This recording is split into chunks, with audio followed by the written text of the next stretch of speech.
Buen día, estudiantes del Colegio Miguel Servet de primer año de bachillerato. En esta oportunidad vamos a continuar con el estudio de la termodinámica. Para este día vamos a abordar el contenido de la página 78 y 79 de nuestro libro de ciencias, que nos ofrece como tema las leyes de los gases ideales. Para iniciar, hemos de recordar de que hemos trabajado conceptos de termodinámica con respecto a los sólidos, los líquidos y los gases. Hemos hablado de los procesos que se siguen para los cambios de fase. Hemos hablado de la solidificación, vaporización, condensación, entre otros procesos, para pasar entre las etapas de sólido, líquido y gaseoso. El día de hoy vamos a entrar en detalle y comenzaremos más bien a trabajar sobre los gases. Para iniciar, vemos que el tema dice gases ideales.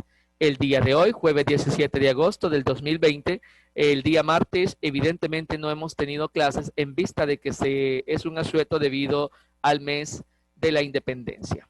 Lo primero que nos ofrece el estudio de los gases ideales es por qué los globos aerostáticos salen a las primeras horas después del amanecer. Es una pregunta interesante. Para iniciar, vamos a definir qué son los gases ideales. En la naturaleza existen muchas cosas que pueden alterar el comportamiento de las sustancias, entre ellas los gases. Sin embargo, en ciencias y en física se suele decir que los gases ideales son gases casi, podríamos llamarles, perfectos, que tienen formas únicas y bien establecidas, bien definidas de comportarse, sin considerar pequeñas variables que podrían cambiar el resultado en nuestra experimentación. Este concepto de gases ideales se utiliza en física para disminuir la cantidad de variables que hay que considerar a la hora de experimentar. Bueno, ¿por qué los globos aerostáticos salen en las primeras horas después del amanecer? Lo primero que debemos de considerar es por qué los globos aerostáticos siguen siendo un ejemplo bastante trivial en la parte de la termodinámica. Lo primero que consideramos es el hecho de que se mueven a partir de cambios bruscos de temperatura en el aire que contiene el globo. Esto se logra a través de pequeñas llamaradas que se dejan en el centro que calientan el aire y que permiten que cuando este aire se calienta y aumenta su volumen, permite que la densidad del mismo crezca y entonces se eleve. Pero ¿por qué? Porque se debe de viajar en ellos principalmente en las primeras horas después del amanecer. La respuesta es muy simple. Cuando el sol sale, este tiende a calentar y a volver más pesado, obviamente, el gas, el aire que está alrededor de la atmósfera. Esto significaría que controlar los ascensos o descensos del globo aerostático podría llegar a ser más complicado, ya que los globos aerostáticos funcionan de la siguiente forma. Entre más caliente está el aire, ellos ascienden. Y entre más frío se encuentre, ellos descienden. Y si el sol, y si estamos viajando en horas donde el sol brilla con toda su intensidad, a pesar de que nosotros disminuyamos la temperatura acá, pero podríamos encontrarnos con una atmósfera demasiado caliente y por lógica encontrarnos con dificultades de poder maniobrar nuestro globo y poder decidir dónde aterrizar y cuándo aterrizar. Es por esto que como las horas tempranas son particularmente frescas, el calor lo controlaríamos exclusivamente con el dispositivo que hemos instalado en el globo aerostático para calentar el aire que este contiene. Por eso es que se sugiere utilizar este tipo de dispositivos para volar, principalmente en las horas tempranas. Lo que les presento a continuación es una tarea opcional. Dice investigar y crear un globo aerostático. Esta es una tarea opcional. Podría llegar a exonerar de alguna de las guías mensuales o incluso del examen de periodo a la persona que cree un globo aerostático y permita que éste vuele y lo tenga en video, ¿verdad? Si alguien se anima a realizar esta tarea, no es obligatoria, es una tarea opcional para quien no desea hacer guías o examen de periodo. Puede desarrollar el globo aerostático, se graba con uniforme, haciéndolo volar y estaríamos teniendo una exoneración. Eso se pactaría dependiendo la calidad del trabajo.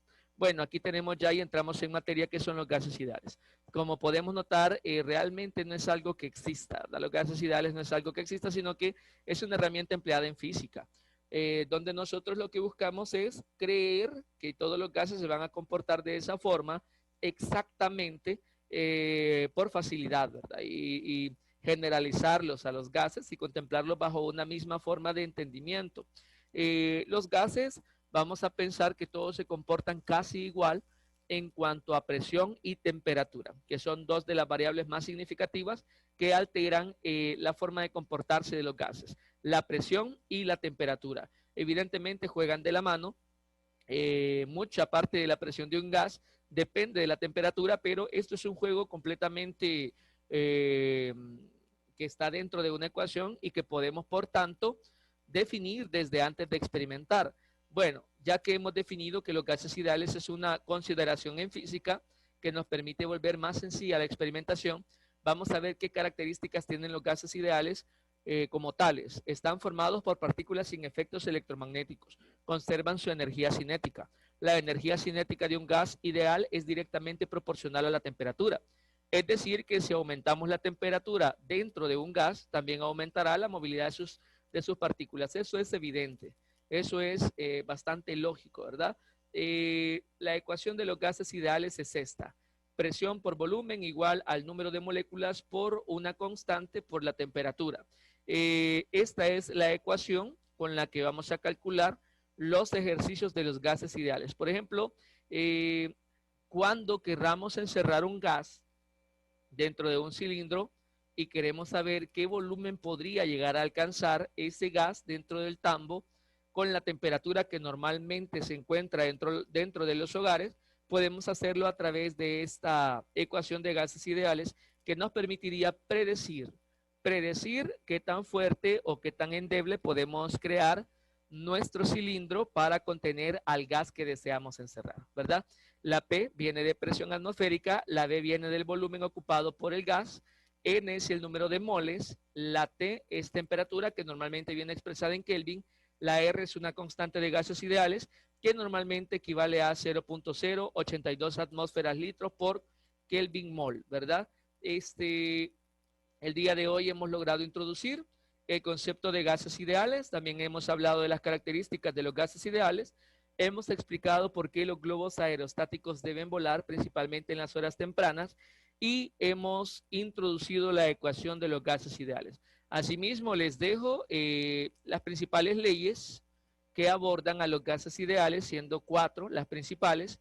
Estas 4 leyes las vamos a charlar con mucho detenimiento, una por una, ya que la ley de Charles, por ejemplo, relaciona el volumen con la temperatura, la ley de Boyle-Marriott relaciona la presión y el volumen, y la ley de Gay-Lussac, la presión de un gas con la temperatura.